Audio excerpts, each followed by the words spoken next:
एक बार एक बहुत ही दुखी व्यक्ति एक महात्मा के पास आकर कहता है, मैं अपने जीवन से बहुत दुखी हूँ। मैं अपनी बीवी, बच्चों और अपने परिवार को भी खुश नहीं रख सकता। मैं अपने लिए भी कुछ नहीं कर पा रहा।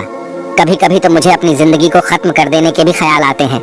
आप इतनी साधनाएं करते हैं, इतनी तपस्या करते हैं, क्या आप मुझे कोई ऐसा मार्ग बता सकते हैं जिससे मैं अपने बुरे वक्त से बाहर आ सकूं? मेरा बहुत बुरा समय चल रहा है। 2 वक्त की रोटी का इंतजाम करना भी मेरे लिए बहुत मुश्किल हो गया है।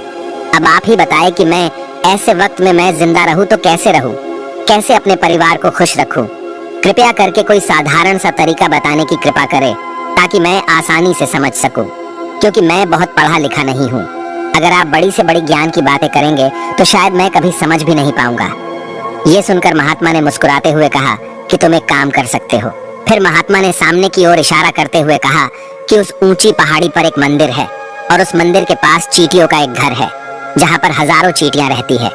तुम्हें सुनने में बड़ा अजीब लगेगा, लेकिन वो चींटियां उस मंदिर की जमीन को खराब कर देती है, उस मिट्टी की उपजाऊ शक्ति को खत्म कर देती है, जिसके कारण वहाँ पर कोई भी पेड़ या कोई भी घास पनप नहीं पाती है। तुम मेरा एक काम करो, उसके बाद मैं तुम्हें तुम्हारे सवालों के जवाब दूंगा।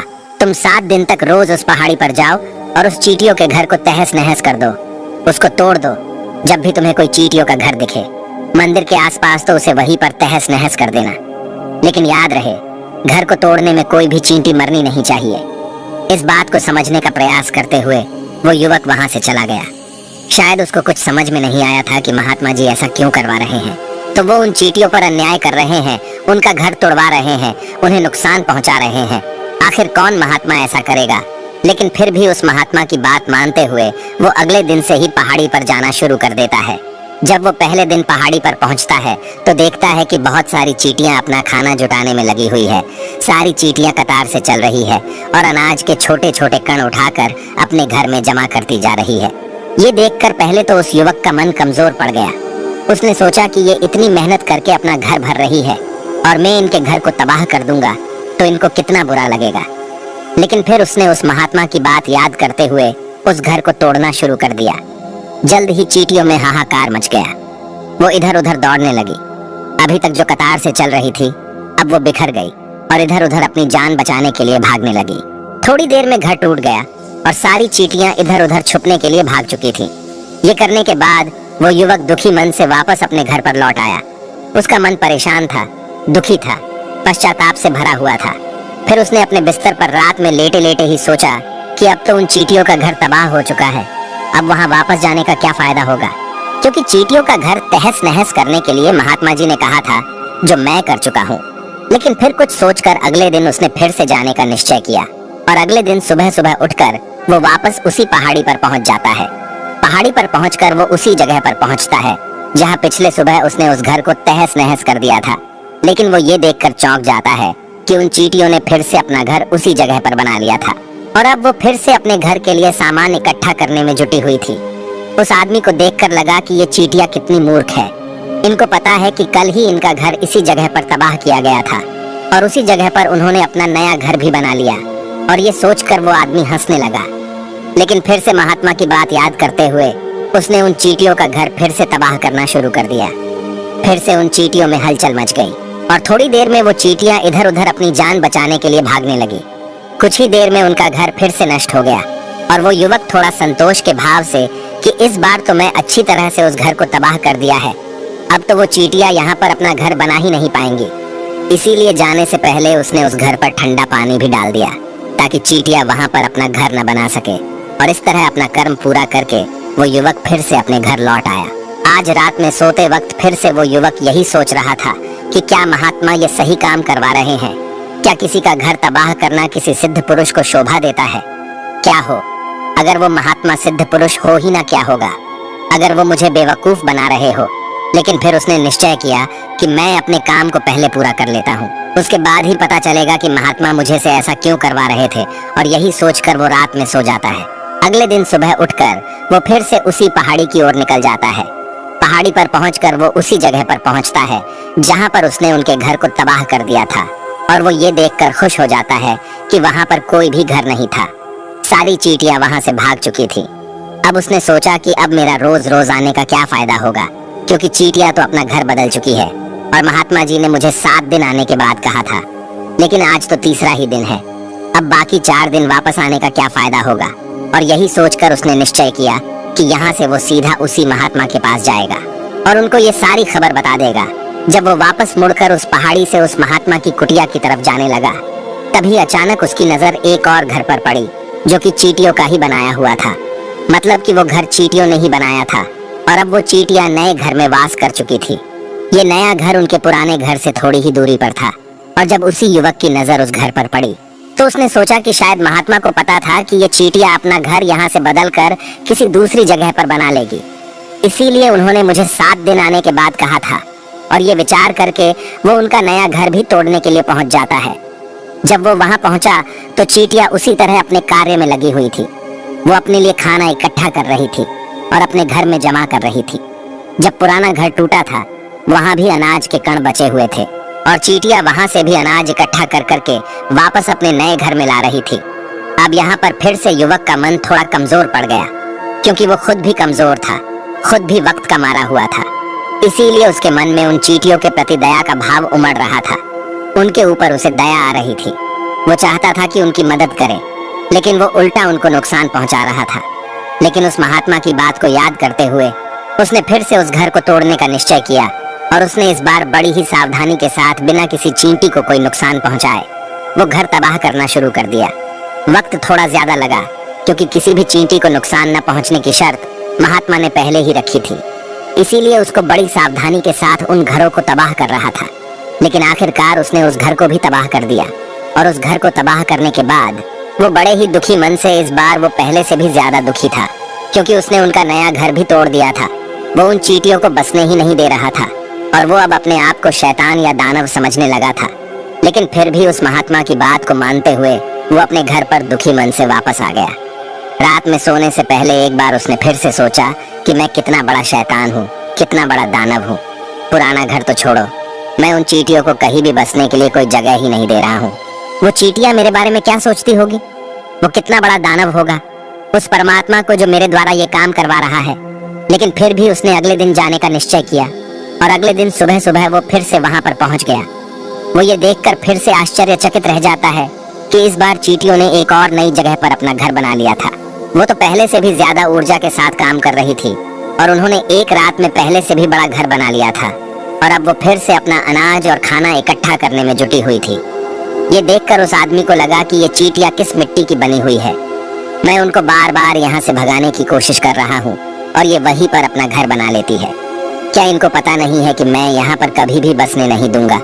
ये चींटी है, दिखने में इतनी छोटी है, लेकिन फिर भी ये मुझसे हार नहीं मान रही है। बड़ी ताज्जुब की बात है। और इस बार उसने गुस्से में उस घर को तहस नहस करना शुरू कर दिया। लेकिन इस बार तहस नहस करते हुए कुछ चींटियां वहीं पर मर गई, उसके पैरों तले कुचल दी गई। कुचलने के बाद जब वो अपने अहंकार से बाहर आया तो उसने देखा कि गुस्से में उसने उन चींटियों को कितना क्षति पहुंचा दी है। उसका मन पश्चाताप से भर गया और वो रोता हुआ अपने घर की तरफ बढ़ गया। रात में सोते वक्त उसने सोचा कि मैं उन चींटियों पर बहुत ज्यादा अत्याचार कर रहा हूँ, अब इससे ज्यादा अत्याचार मैं नहीं कर पाऊंगा। और यही सोचकर वो अगले दिन उन चींटियों के लिए अपने घर से थोड़ा आटा लेकर उसी पहाड़ी पर पहुंच जाता है। आज उसके मन में उन चींटियों के प्रति श्रद्धा का भाव था, दया का भाव था। आज वो उनकी मदद करना चाहता था। और जब वो वहां पर पहुंचा तो चींटियां फिर से अपने नए घर को बनाने में जुटी हुई थी। उसने बड़े ही करुणा के साथ उन चींटियों को अपना लाया हुआ आटा खिलाया। अगले 7 दिनों तक वो ऐसा ही करता रहा। वो रोज सुबह जाता, उन चींटियों को अपने हाथों से आटा खिलाता। 7 दिन के बाद वो युवक उस महात्मा के पास पहुंचकर हाथ जोड़कर बोलता है कि हे महात्मा जी, मुझे माफ कर देना। मैंने उन चींटियों का घर तबाह करने के लिए बहुत कोशिश की। मैंने उनका घर तबाह किया भी, 1 बार नहीं 4 बार मैंने उनका घर तोड़ा। उसके बाद मैं हिम्मत नहीं कर पाया, उनके घर को नहीं तोड़ पाया। मैं समझ सकता हूँ कि मैं आपका काम पूरा नहीं किया और इसके बदले आप मुझे तरीका भी नहीं बताएंगे जो कि मुझे मेरे बुरे समय से बाहर निकाल सकता है। लेकिन मुझे इसका कोई परवाह नहीं है। मुझे लगता है कि मैंने जो किया वो सही किया, इसीलिए मैं आपसे आज्ञा लेकर वापस जा रहा हूँ। कृपया मुझे वापस अपने घर जाने की आज्ञा दीजिए। ये सुनकर महात्मा ने मुस्कुराते हुए कहा कि अरे बेटा, कहाँ चल दिए? रुको तो सही, जलपान तो कर लो, थोड़ी देर ठहर जाओ, उसके बाद चले जाना। और ये कहकर वो महात्मा उस युवक के लिए पानी लेकर आते हैं। पानी पिलाने के बाद महात्मा उस युवक से पूछते हैं कि तुम मुझे ये बताओ कि आखिर तुम उन चींटियों का घर तबाह क्यों नहीं कर सके। वो चींटियां तो छोटी है और तुम इतने विशालकाय हो, फिर भी तुम उन छोटी छोटी चींटियों का घर तबाह नहीं कर पाए। कहाँ है तुम्हारी शक्ति, तुम्हारा बाहुबल? इसका जवाब देते हुए उस युवक ने कहा कि हे महात्मा, मैंने उन चींटियों का घर तबाह कर दिया था। बार बार किया था। एक बार तो अपने गुस्से में उन चींटियों को भी हानि पहुंचा दी थी, लेकिन जिस दिन मैंने उनको हानि पहुंचाई उसी दिन मुझे लगा कि मैं उनको क्यों हानि पहुंचा रहा हूँ, क्यों इनको इतनी तकलीफ दे रहा हूँ, और उसी दिन से मैंने उनको क्षति पहुंचाने की वजह, नुकसान पहुंचाने की वजह उनकी सहायता करनी शुरू कर दी। ये सुनकर उस महात्मा ने कहा कि ये ही तो सीखने की बात है। एक छोटी सी चींटी हमें जीवन का संदेश दे जाती है। मैंने तुम्हें उन चींटियों का घर तबाह करने के लिए नहीं भेजा था, मैंने तुम्हें भेजा था ताकि तुम उन चींटियों से कुछ सीख ले सको। तुम्हें क्या सीख मिली? उन चींटियों से क्या मुझे बता सकते हो? ये सुनकर उस युवक ने पूरी कहानी बयां कर दी। पूरी कहानी सुनने के बाद महात्मा ने मुस्कुराते हुए कहा कि बेटा, पहली सीख जो इन चींटियों से ले सकते हैं वो ये थी कि तुमने कितनी ही बार उनके घर को तोड़ने की कोशिश की, कितनी ही बार प्रयास किया कि उनके घर तबाह हो जाए, लेकिन वो हर बार अपना नया घर बना लेती थी। उन्होंने कभी भी हार नहीं मानी। अगर वो हार मान लेती तो वो चींटियां तुम्हें वहां पर नहीं मिलती। जीवन कार्यशीलता का नाम है, लेकिन हम मनुष्य एक दो बार हार मिलने पर ही टूट जाते हैं, हताश हो जाते हैं और फिर जीवन में प्रयास ही नहीं करते। और कुछ लोग तो अपनी जिंदगी को खत्म करने को उतारू हो जाते हैं। लेकिन जानवरों में तुमने एक बात देखी होगी कि वो अपना जीवन खुद से कभी खत्म कर ही नहीं सकते हैं। तुमने कभी नहीं सुना होगा कि किसी जानवर ने आत्महत्या कर ली, चाहे वो जानवर कितना भी भूखा क्यों ना हो, कितना ही दुखी क्यों ना हो, लेकिन वो अपने जीवन के लिए हमेशा संघर्ष करता रहता है। लेकिन वही दूसरी तरफ हम मनुष्य एक दो बार हताश होने पर ही अपना जीवन खत्म कर लेते हैं। जीवन तो कर्मशीलता है, कर्म करने का नाम है। जीवन और मृत्यु आखिरी विश्राम है, परम विश्राम है। इसीलिए मृत्यु से पहले कर्म करना कभी मत छोड़ना, क्योंकि मृत्यु के बाद तो तुम परम विश्राम में चले ही जाओगे। तो उससे पहले कर्म करना क्यों छोड़ रहे हो, क्यों हताश हो रहे हो? अगर तुम्हारा एक घर टूट गया है तो दूसरा घर बनाने का प्रयास करो, कोशिश करो, और कोशिश करने वालों की कभी हार नहीं होती। ये तुम उन चींटियों से देख चुके हो। देखने में तुमसे कितनी छोटी है वो चींटियां और तुम इतने बड़े हो, लेकिन उनका मन तुम्हारा मन से इतना बड़ा है, इतना विशाल है, इतना दृढ़ संकल्प है कि इतनी बार घर टूटने पर भी उन चींटियों ने कभी हार नहीं मानी। दूसरी सीख ये है कि जब भी हमारे ऊपर बुरा समय आता है, हमें लगता है कि ये समय कभी नहीं जाएगा, ये समय मेरे जीवन को बर्बाद कर देगा, मुझे कभी नहीं जीने देगा। और अपने इन्हीं ख्यालों से, अपने इन्हीं विचारों से, जिसका असलियत में कोई भी अस्तित्व नहीं है, वो सिर्फ विचार है, और वही विचार हमारे मन को दुखी कर देती है, और इसीलिए हम प्रयास करना भी छोड़ देते हैं। लेकिन तुम खुद सोचो कि बार बार प्रकृति हमें क्षति पहुंचाएगी, नुकसान पहुंचाएगी, लेकिन कब तक पहुंचाएगी? अगर हम बार बार फिर से उठ के फिर से नया प्रयास करते रहेंगे तो प्रकृति भी हमारे सामने घुटने टेक देगी, और वो भी एक दिन हमारे ऊपर दयावान हो जाएगी, कृपालु हो जाएगी, और वो हमें सब कुछ देने लगेगी जिसकी हमने कभी कामना की थी। तुमने खुद देखा कि तुम उन चींटियों को तबाह करने के लिए पहुंचे थे, लेकिन बाद में तुम ही उन चींटियों को अनाज और आटा देने लगे, तुम ही उन पर कृपालु हो गए। क्यों हुए? क्योंकि तुमने देखा कि वो चींटियां हार ही नहीं मान रही है। इसी तरह अगर तुम भी अपने जीवन में कभी हार नहीं मानोगे तो एक न एक दिन ये प्रकृति तुम्हें वो सब कुछ देगी जो तुम अपने जीवन में पाना चाहते थे। इसीलिए दो सीख याद रखना, कर्मशीलता, कार्य करते जाना, और दूसरा कि एक न एक दिन प्रकृति तुम्हारी उस कर्म का परिणाम तुम्हें जरूर देगी। तो दोस्तों, मैं आशा करता हूँ कि आपको इस वीडियो से काफी कुछ सीखने को मिला होगा। तो फिर मिलते हैं अगले वीडियो में।